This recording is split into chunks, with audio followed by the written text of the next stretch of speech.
This is the most advanced motorized camera slider I've ever used, and it's opened up shots that have never been possible for me before. But is it worth it for you? Let's dive in and find out. What we have here is the brand new iFootage Shark Slider Nano 2.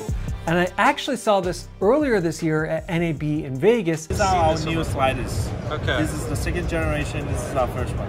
And I was really excited when I saw what they were doing with a gimbal, and we're gonna get to that in a minute. So I could not wait to get my hands on it, and it's finally here. They're on pre-order right now, but they should be shipping very soon. And let's kick this thing off with a classic unboxing montage for the next 5 seconds.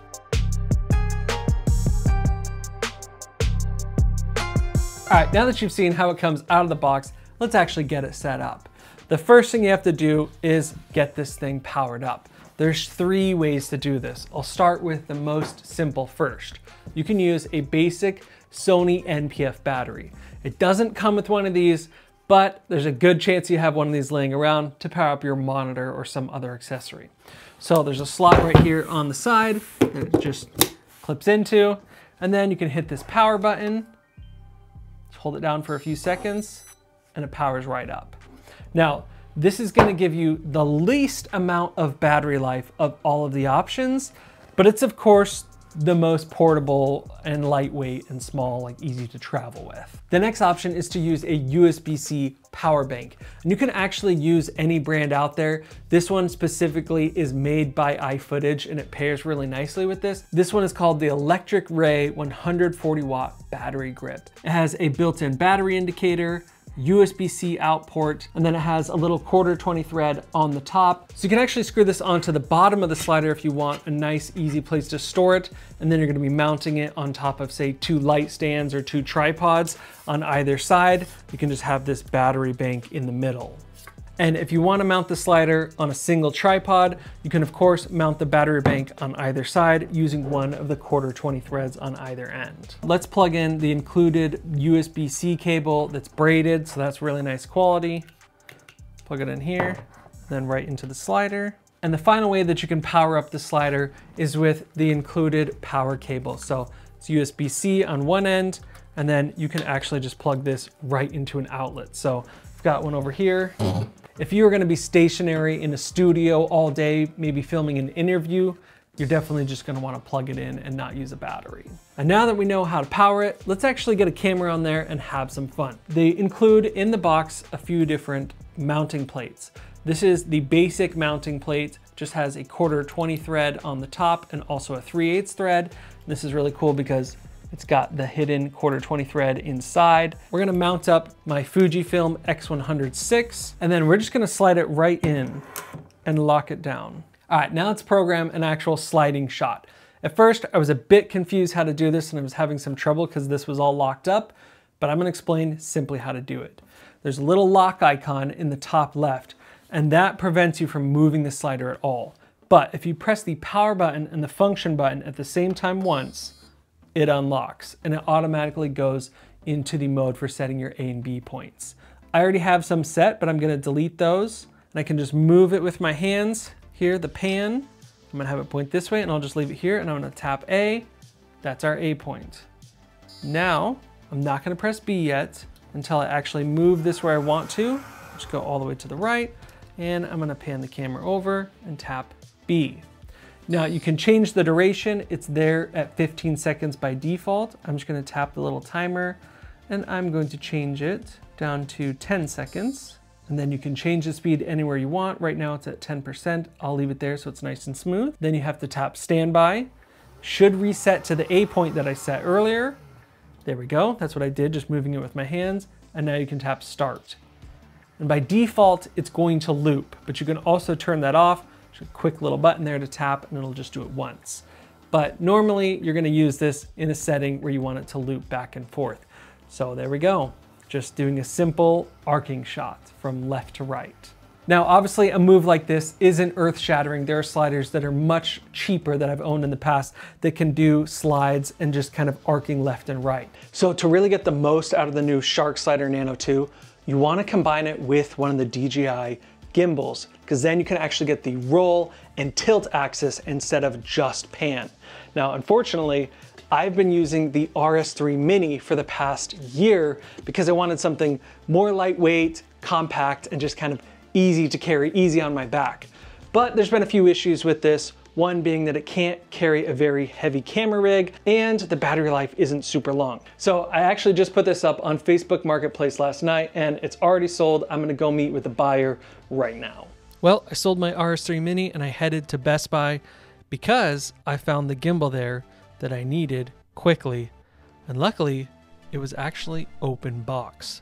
Big time win. New RS4 acquired. Let's get this thing opened up and make sure everything's in the box. But that saved me about $100, which is awesome. All right, now that I actually own a Ronin RS4 as of today, I can use it with the gimbal. So let me show you exactly how to get this set up. So first off, just remove the battery from the bottom of the gimbal and set it to the side. You're not gonna need it. Then we're gonna grab the base plate that is included with the setup. This is specifically built for the DJI Ronin S sliders. So it supports the RS2, 3, 4, and also in the 3 Pro and the 4 Pro. And something important to call out is that on the bottom of the base plate, you wanna make sure that these little pins line up with the pins on the actual base plate of the slider. Otherwise it won't get any power because you could mount it backwards, which I accidentally did. So I'm gonna slide it in and then lock it down. Now that it's there, let's go ahead and mount the gimbal.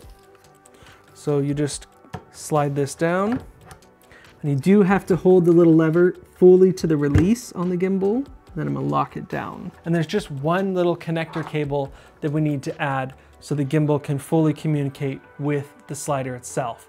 This also comes with the kit, and you're gonna connect it right here on the M4 switch on the side. And then magnetize it to the front here. Now that I have my camera actually mounted and balanced, I'll show you how to get shots with this setup. And it's worth mentioning that you could really use any camera that is supported by your gimbal. So with the RS4, it can hold a much heavier camera setup, but for today's example, I just have the X100VI on here because I'm filming with my FX3 and FX6, but it can hold both of those heavier cameras. The slider itself can actually support up to 15.4 pounds in horizontal mode and up to 7.7 pounds when mounted vertically.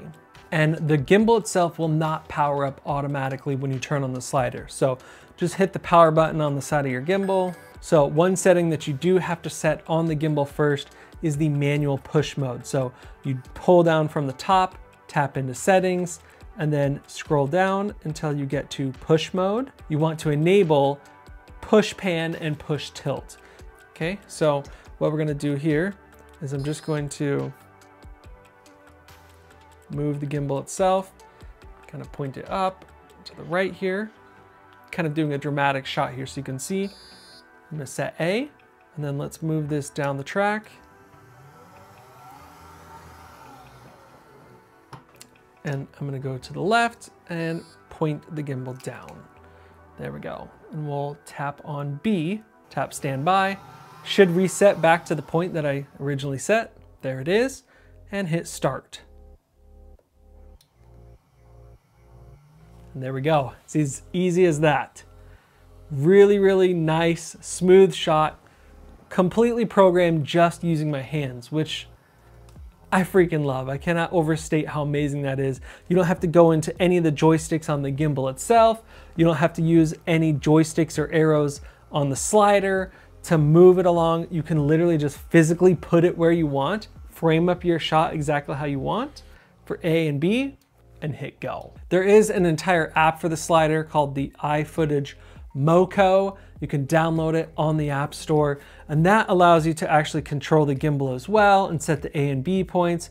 One thing I will say is that when you're using the joystick, it's pretty slow to have it move along the track. It's a lot easier to just move it with your hands. So another reason I love that you can just manually drag it along. Okay, so I'll go here, and I'm gonna pan over, I'm gonna tilt up, and this is amazing because I'm doing this all just completely controlling the gimbal and the slider itself with this little joystick on there. So pretty cool. I'll tap A, and that'll set my A point. And then I'm gonna slide over here. I'm not gonna go all the way down because it's just kind of slow moving when you're setting it with the joysticks. And then let's go ahead and let's go right with the camera and let's look up and I can hit start. Here we go. It should go along down the track. 15-second timer here. So again, nice, smooth, slow, panning to the right, looking up. The app is definitely really easy and simple to use, simple to set everything up.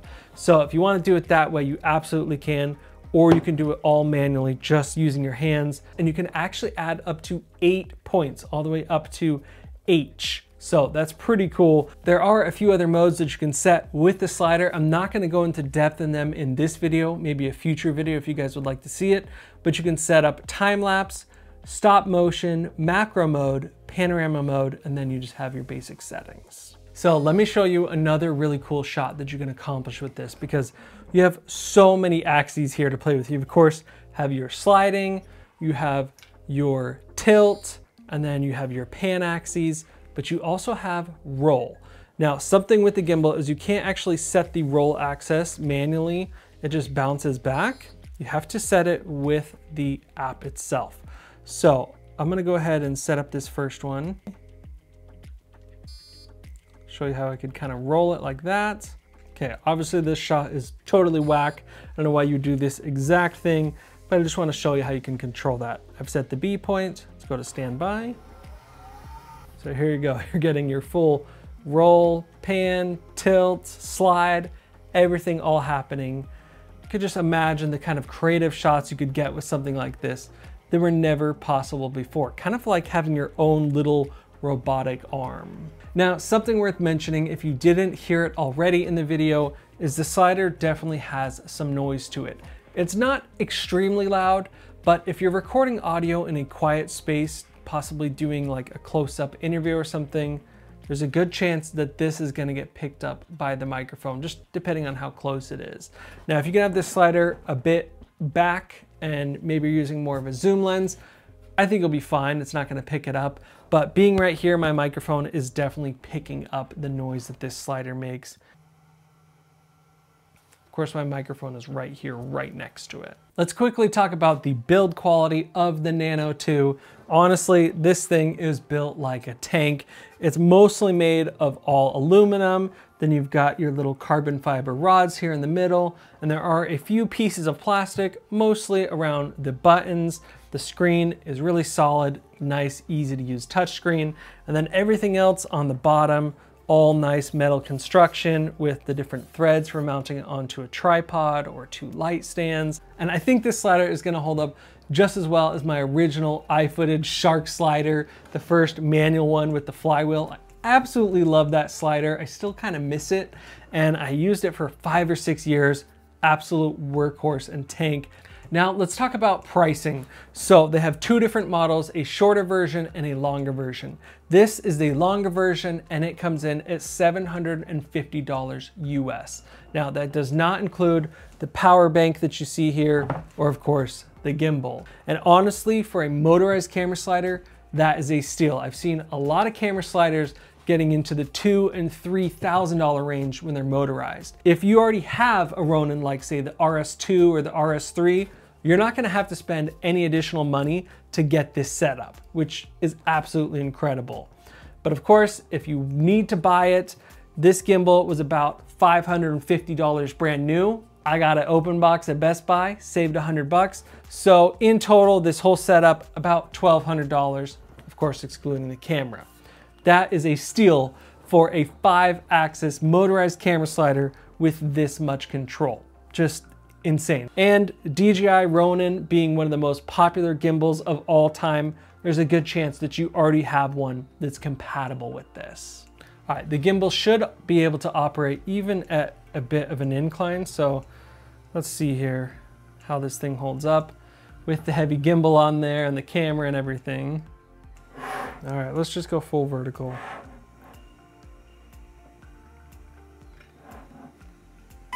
Oh, it's giving me a warning. Doesn't like that. I think that's the gimbal. Yeah, that's the gimbal freaking out.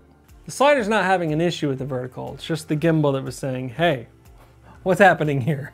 All right, now let's take a look at some B-roll that I filmed with this setup so you can see what kind of shots are possible. This is obviously just a basic shot of my Legos, but the amazing part is that I programmed in each of these 5 points. So it'll go to each one and it'll repeat this over and over again.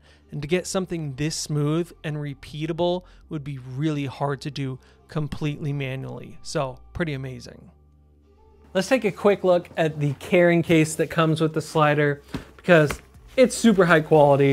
And if you're gonna have a nice slider like this, you definitely wanna protect it when you're traveling. So, show you what this looks like. Very, very simple.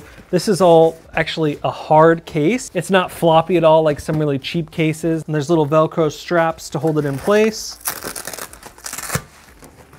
And then there's pouches up here where you can put all the different cables, accessories, batteries. I really, really like this hard, soft combo travel case. Really makes me feel comfortable when throwing this in the back of my truck and taking it on set. So what are the cons of the Nano 2? Honestly, it's been pretty difficult to find some, but right off the bat, I'll just say that if you have the wrong gimbal, that kind of sucks. But there's no way they could have made it possible to use with every single one of them. It would have been awesome if my RS3 Mini worked with it, but the battery doesn't disconnect, so there's no way you could have even mounted it. And the other thing I already mentioned is you are gonna get a bit of motor noise. So if you plan to film yourself doing talking head like this, and the microphone is gonna be pretty close to the slider, you are gonna get some background noise. If you already own one of the supported Ronin S gimbals and you wanna get a motorized slider, this is the only one to get because none of the other sliders out there support a gimbal setup like this. This is definitely the first of its kind. If you want to pick up one of these sliders, I put links down in the description below and you can place a pre-order now. And depending on when you're watching, it might already be shipping. And I want to say a special thanks to iFootage for sending this out for review. They didn't pay me to say any of this or see this video before posting. All right, guys, I'll see you in the next video. By the way, what do you guys think about the facial hair? It's kind of a new look for me.